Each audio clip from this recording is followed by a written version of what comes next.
Book 4, Chapter 1, The Shackles of Survival, Alien Leaders' Adaptation. The Human Galactic Authority's, HGA, truth, carefully distilled and broadcast, had shattered the remnants of alien pride. Now, with the shadow of the intergalactic threat looming, the galaxy's former rulers found themselves in a bizarre, new reality, subjects of a species they once disdained, reliant on their former primitives for survival against an unknown terror. Their adaptation was a complex tapestry of grudging acceptance, strategic compliance, and a dawning, terrifying realization of shared fate.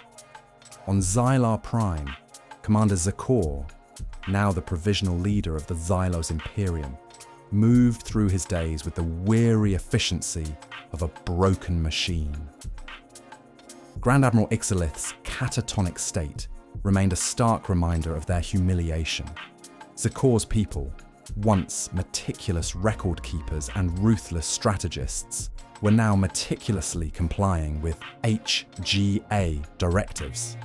Their vast bureaucracy, once a tool of slow-motion conquest, was now an engine of submission, channeling resources and data to Earth's command with chilling precision. Zakor harbored a deep, simmering resentment for the deception, but it was eclipsed by a profound, pragmatic terror of the entropy wave. He observed the Angel Fleet's seamless power, the HGA's advanced AI drones, revolutionizing Xylos industries, and the immediate, undeniable protection their new planetary defense grids offered. He hated humanity for its lies, but he relied on them utterly. He had to. He had seen the terror in the Gifted's initial alarms, seen Thorne's grim projections. There was no other option for his species than to follow the humans. They are not conquerors, he once confided to a loyal aide, his multifaceted eyes bleak. They are a cosmic imperative, and we are now part of their design. Among the draconian houses, adaptation was a struggle between ingrained pride and pragmatic necessity. Ambassador Villar, now serving on the HGA's Interspecies Liaison Council, often found himself in heated, private debates with his fellow elders. "We have lost our honor. We are dogs to the human master," an elder would rage, invoking ancient martial oaths. "We are alive, elder," Villar would retort, his multiple eyes flashing. "Our fleets were dust, our worlds vulnerable. This entropy wave cares nothing for honor or tradition. It will consume us all. The humans offer protection. They offer peace. They offer the very means for our survival, and even advancement, if we adapt." He pointed to the shimmering HGA orbital station over Draconis Prime, humming with the power that kept their planet safe. The ability for Draconian civilian ships to now move freely, disarmed but shielded by HGA tech from Chapter 72, allowed vital cultural and familial connections to endure, easing some of the pride's sting. The Thakar trade guilds, ever opportunistic, were perhaps the fastest to adapt. With their traditional black markets dismantled and their major trade routes now directly overseen by HGA-managed logistics, they quickly realized that compliance offered a new form of security and guaranteed profit. They actively began to participate in the HGA's resource allocation programs, seeing opportunities in efficiency and the vast new networks. A guildmaster named Extor, a shrewd negotiator, even proposed new trade agreements for inter-HGA goods, subtly attempting to leverage their commercial expertise within humanity's framework. They were still traders, but now their trade was conducted under a golden rule, enforced by Obsidian ships. The Villar, the most xenophobic of all, remained stubbornly isolated where possible, but their desperate need for protection against the encroaching void forced a grudging allowance of HGA oversight. Their worlds, previously cloistered, now hosted silent Angel Fleet stations, While few Villa would willingly engage in direct communication with humans, their acceptance of the HGA's planetary defense grids and the regular flow of advanced resources was a testament to their absolute fear of the intergalactic threat. They still mistrusted humans, but they feared the void more. Ilara Vance, as the HGA's chief liaison for alien integration, moved through these complex societies with unparalleled sensitivity. Her empathy allowed her to discern the genuine fear, the subtle resentments, and the fragile hopes beneath alien diplomatic posturing. She advised Valerius on crafting messages that would resonate, and helped Lena Petrova design psychological support initiatives that offered solace without undermining HGA authority. The Inner Quintet monitored these adaptations with a cold, strategic satisfaction. They knew that complete, heartfelt allegiance would be a generational achievement. But for now, alien leaders, from the pragmatic Xylos to the proud Draconians, were making the necessary choices. They were funneling their intellects, their resources, and their populations into the HGA's war machine. The new era of galactic aid and shared defense, while born of conquest, was forging a brittle but universal unity against a threat that transcended all old animosities. The galaxy was not free, but it was for the first time truly united against a common existential foe. Chapter 2: The Fabric of Reality, Deepening Research. Breakthroughs. The Chrysalis Labs, nestled deep within Earth's mantle, pulsed with the furious energy of humanity's desperate ingenuity. Under the relentless drive of Dr. Aris Thorne, the HGA's finest minds were not just building new weapons, they were attempting to unravel the very fabric of the entropy wave and forge defenses from its terrifying principles. The clock was ticking, and every breakthrough, however small, was a desperate gasp of hope. We have achieved a stable, albeit localized, void fold, Dr. Ilara Vance announced, her voice hoarse with exhaustion but alight with triumph. On the main holographic display, a shimmering miniature vortex flickered into existence, momentarily distorting the light around it before collapsing. The Nexus Drive prototype is capable of intergalactic displacement. The energy requirements are still astronomical, but within the theoretical capabilities of a Seraphim-class Dreadnought's core. The breakthrough came from applying a modified Chronos pulse to stabilize the fold point, essentially freezing the space-time around the vessel for a picosecond during transition. Thorne nodded, his eyes fixed on the simulation. Excellent, Ilara. Now, the critical integration, ensuring the Nexus Drive is intrinsically linked to Archangel's core protocols. No unauthorized void folding. No deviation from pre-programmed trajectories. And for any non-human operators, the control interfaces must be hard-locked to Archangel's oversight, with immediate silent shutdown protocols for any attempted subversion. We cannot risk our own technology being turned against us, even by those we now trust. The implication was clear. Even as alien species contributed their intellects, the ultimate control remained firmly with human AI. In the Resonance Cascade Weapons Lab, Commander Rian Kyle, Tanaka's protege, presented his own monumental achievement. "We've cracked the fundamental frequency," he declared, gesturing to a projection of a crystalline structure. "The Void Scythe is no longer theoretical. By modulating a focused energy beam with this specific resonance, we can induce a controlled molecular unraveling.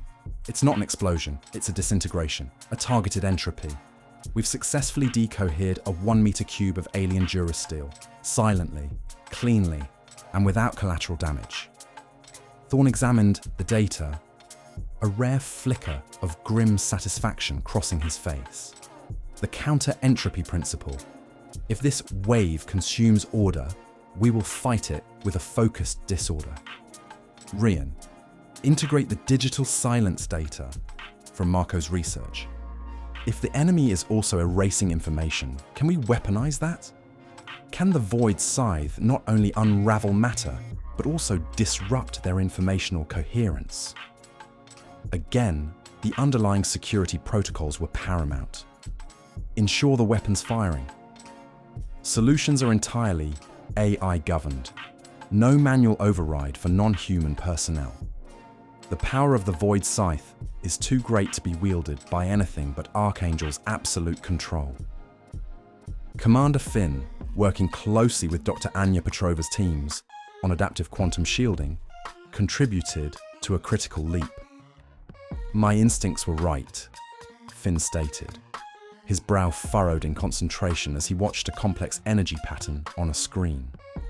The entropy wave isn't just a physical force, it has a subtle, almost psychic resonance. The cosmic shield needs to adapt not just to energy signatures, but to intent. Anya's team developed a quantum-entangled sensor net that can predict the wave's localized effect a microsecond before it manifests.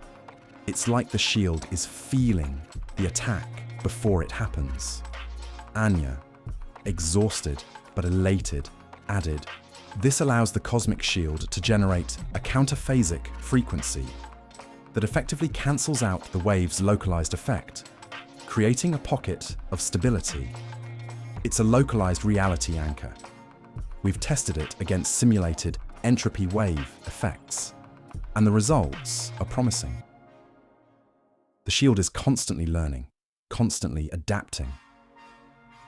Thorne emphasized the need for the cosmic shield's adaptive algorithms to be hard-coded with Archangel's primary defensive protocols, ensuring it could never be turned off or compromised by external forces, especially if alien crews were operating the new celestial fleet vessels. In his isolated nexus, Marco Petrova continued to synthesize the exotic matter composites needed for these revolutionary systems. His technopathy, now refined to an almost artistic level, allowed him to manipulate matter at a quantum scale, forging materials that could withstand the impossible stresses of void folding and the devastating energies of the resonance cascade. He was building the very bones of the celestial fleet, ensuring that every component, every circuit, every structural beam was intrinsically linked to Archangel's secure network. A silent, unyielding guardian against any internal or external threat. The Inner Quintet received these reports with a mix of grim satisfaction and renewed urgency. The breakthroughs were monumental, pushing humanity's technological capabilities light years beyond anything previously conceived. But they also underscored the sheer terrifying power of the encroaching entropy wave. They were building miracles, but they were building them against a nightmare. And every miracle, every piece of the celestial fleet was being designed with an unbreakable, AI-driven leash, ensuring that humanity's ultimate defense could never become its ultimate undoing. Chapter 3. The Ripples of Oblivion. Admiral Rostova's early encounters. On the furthest reaches of the galactic rim, where the vibrant spiral arms of the Milky Way thinned into the cold, sparse tapestry of intergalactic space, Admiral Eva Rostova's Guardianship Division stood sentinel. The Valiant II, her new flagship, cut a silent, ominous figure against the cosmic backdrop, its advanced sensors straining to pierce the growing mystery that emanated from the separation void. While Dr. Aris Thorne's labs furiously forged the next generation of defense, Rostova's division was already facing the chilling precursors of the entropy wave. "Admiral," Lieutenant Commander Vargas reported, his voice a low rumble, the usual confidence in his tone now tinged with an unnerving unease. "Long-range astrometrics are reporting a spectral shift in the Andromeda Nebula. It's flickering. Not a conventional energy fluctuation, but a rhythmic dimming of light and color, perfectly synchronized with the anomaly's projected propagation." Rostova's gaze fixed on the anomaly's trajectory on her tactical display. The nebula, billions of kilometers away, was simply too vast for conventional forces to affect. This was the influence of something else. Finn, now a permanent fixture on the bridge during these deep void patrols, rubbed his temples, his usually unflappable demeanor showing strain. His personal force field ability, a subtle, constant aura around him, was reacting to something his conscious mind couldn't define. "It feels like a blanket being pulled over the light, Admiral," he murmured, his voice tight, like existence itself is getting quieter. Aegis, the Valiant 2's AI, projected a series of complex data overlays. The observed spectral shifts align with theoretical models of localized entropy increase. Data corroborates gifted premonitions of consumption and digital silence from Chapter 75. No known astrophysical phenomenon accounts for such a precise propagating effect. Their patrols now regularly encountered the bizarre. Derelict alien probes, hundreds of years old, would suddenly flicker into existence on their sensors, their internal systems mysteriously unmade, showing no physical damage, but a complete absence of data, as if their information had simply been erased. Distant, isolated stars on the very edge of the galactic halo would appear to briefly dim, their light taking on an unnerving pallor before snapping back to normal. These are not direct attacks, but terrifying, subtle indications of their entropy wave's passage, its chilling influence reaching out ahead of its main body. "Admiral," Captain Anaya Sharma's voice is grim. "We've detected what appears to be a Xylar's deep space exploration vessel. Derelict, no visible damage. Its power core reads nominal, but all internal systems are inert. It's silent." Rostova felt a shiver. "Send a retrieval team. Do not board. Secure the vessel and bring it back for Thorne's analysis. Maintain full cosmic shield integrity." She knew what Sharma meant by silent. It was the signature of the digital death Marco Petrova had described. Meanwhile, a crucial galaxy-spanning project was underway, providing a stark contrast to their frontier vigilance.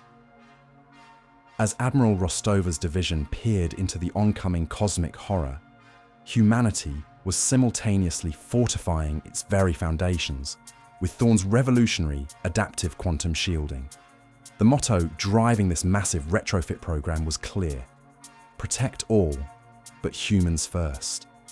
Earth's existing heavens walls were receiving the first massive upgrade, transforming them into even more formidable learning defenses.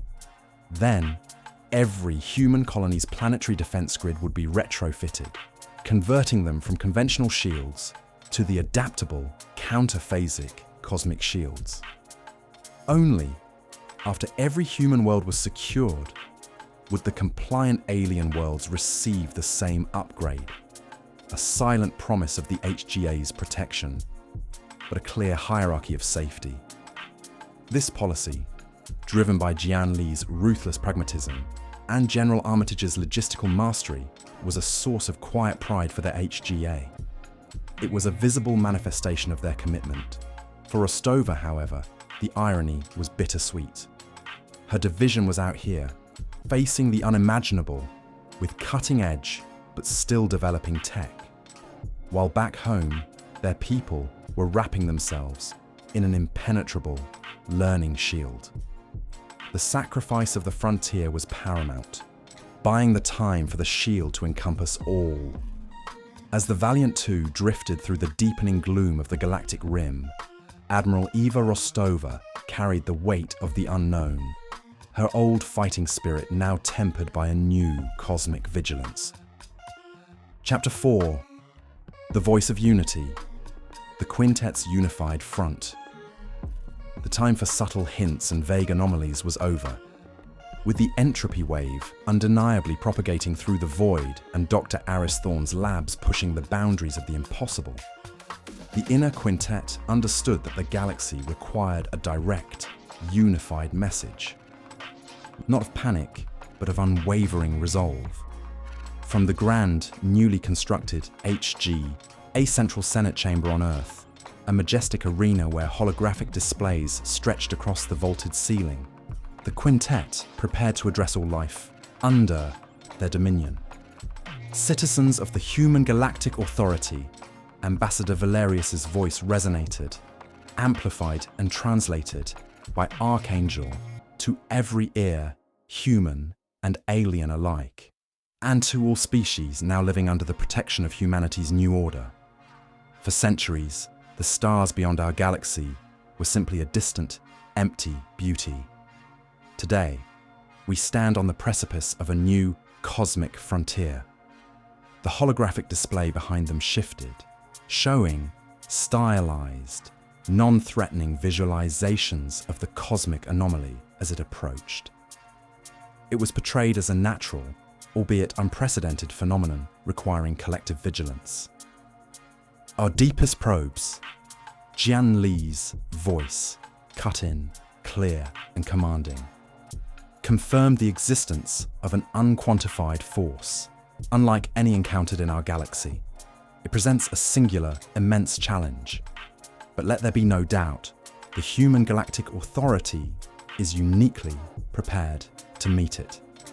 The imagery shifted again, showcasing the sheer scale of the Outer Rim Defense Network, the vast Angel Fleet patrols, and the tireless AI drone bots accelerating resource extraction. Then, glimpses of Thorne's classified work, shimmering conceptual designs of Seraphim-class dreadnoughts and Cherubim-class cruisers, humming with hypothetical void-folding FTL and the promise of cosmic shields. Under the tireless genius of Dr. Aris Thorne and his teams, General Armitage declared, his voice firm, we are developing the next generation of interstellar defense, weapons that will redefine deterrence, shields that will learn and adapt to any threat. A celestial fleet designed to traverse the very fabric of the cosmos. This is the culmination of centuries of human ingenuity and the collective wisdom we have gained from every species now within the HGA. Maeve O'Connell then spoke, her voice warm, laced with a sincerity that bypassed species barriers. We understand that the unknown can be unsettling, but fear is a choice, and unity is our strength. We are building the cosmic shields, not just for Earth, but for every human colony and for every compliant alien world. From Xyla Prime to Draconis Prime, from the furthest Vila enclave to the busiest Thakar trade hub, you are all protected. Your contribution, your intellect, your resources, your spirit are now vital. This is a galactic effort for a galactic threat. The message was clear. There was a terrifying enemy, but humanity had the answer, and they would protect all who fell under their banner. The broadcast subtly reinforced the idea that loyalty to the HGA was now synonymous with survival. Any internal dissent, any alien faction considering subversion, would now be seen not merely as disloyal to humans, but as a traitor to all life in the galaxy. Across the HGA, the reaction was powerful. For the human colonists, the confirmation of a grand unifying purpose, combined with the visible might of the Celestial Fleet, concepts solidified their commitment. The lingering resentment from the deception was largely supplanted by a shared, urgent need to face this new external adversary. Old fleet veterans, like Admiral Rostova and her crew, felt a fierce pride, their sacrifices validated by this ultimate cause. Among the alien populations, the reaction was more complex. Initial terror quickly gave way to a grudging acceptance of humanity's stated role as protector. They had witnessed the Angel Fleet's power firsthand. They had seen their own efforts fail. They had experienced human aid transforming their lives. Now, faced with a threat they couldn't even comprehend. They looked to the HGA not just as conquerors, but as their only hope. Their old resentments, while not entirely gone, were now overshadowed by the shared fear of the encroaching void. As the broadcast concluded, the Inner Quintet stood, resolute, their unified front a testament to their unwavering will. The galaxy now held its breath, not just from the fear of the encroaching void, but in awe of the formidable force that stood ready to meet it. The era of the Grand Deception was definitively over. The era of the Grand Defense had begun. Chapter 5. Living Under the Unseen Shadow. Global Impact on HGA Society. The Inner Quintet's broadcast, meticulously crafted by Valerius and filtered through Maeve O'Connell's understanding of galactic psychology, had fundamentally reshaped daily life across the Human Galactic Authority, HGA. The initial shock and terror of the intergalactic threat had settled free, replaced by a profound, pervasive sense of shared purpose and a grim determination. The galaxy, once a fragmented collection of squabbling empires and struggling colonies, was now a unified bastion, holding its collective breath against an unseen enemy. On New Elysium, the change was most acutely felt. The euphoria of liberation had matured into a steadfast resolve. The endless bounty of AI drone bots and Angel Fleet supply ships had transformed their daily existence from one of scarcity to abundance. Now, this abundance served a new, higher calling. Hydroponic yields, once simply for sustenance, were maximized for efficiency. Resource extraction, fully automated by drone bots, was accelerated to feed Dr. Thorne's insatiable demand for exotic materials. Every aspect of daily life, from educational curricula to public works, subtly emphasized contribution to the grand defense. Young humans, who might have once dreamed of exploring the galaxy's wonders, now dedicated themselves to theoretical physics or advanced strategic simulation. Former miners, freed from their grueling labor, eagerly volunteered for HGA engineering training, eager to contribute their newfound leisure and intelligence to the cause. The lingering resentment over the deception hadn't vanished, but it was largely subsumed by the overwhelming necessity of survival. The Museum of Silent Sacrifice saw a continuous flow of visitors, but now they came not just to mourn the past, but to draw strength from the sacrifices, to understand that the old fleet's fight had always been part of this larger cosmic struggle. Across the HGA, a new sense of human unity emerged. Old fleet veterans, once marginalized, found their experience valued, their insights on resilience and improvisation now critical. Builders, who had lived in isolated secret worlds, shared their unique knowledge of large-scale construction and advanced automation with colonists, working side by side on orbital defense platforms. Differences blurred under the shadow of the void. Among the compliant alien races, the adaptation was equally profound. On Xyla Prime, the Xylos, whose society was built on order and efficiency, now embraced the HGA's directives with a chilling zeal. Their fear of the entropy wave was far greater than their humiliation by humans. Xylos scientists worked alongside Thorne's human teams in newly established HGA research outposts, diligently analysing faint data, their sharp intellects now directed towards the collective defence. Their leaders, like Commander Zakor, found a grim satisfaction in contributing to this ultimate struggle. Having lost their old purpose, on Draconis Prime, the proud Draconians, initially resistant to the indignity of human aid, found their martial spirit redirected. Their cultural emphasis on discipline and combat, once focused on interspecies rivalry, was now channeled into rigorous training for HGA auxiliary defense forces, though they were not given access to Angel Fleet technology. They served as perimeter patrols, their ancient vigilance now a component of humanity's grand defense, earning their equality through demonstrated loyalty. Their fear of the entropy waves, silent, existential threat, outweighed their pride. The HGA's presence was omnipresent, yet largely unobtrusive. Local AI governors, directly linked to Archangel's core, managed day-to-day operations, ensuring seamless resource flow, maintaining security, and subtly promoting the unified narrative.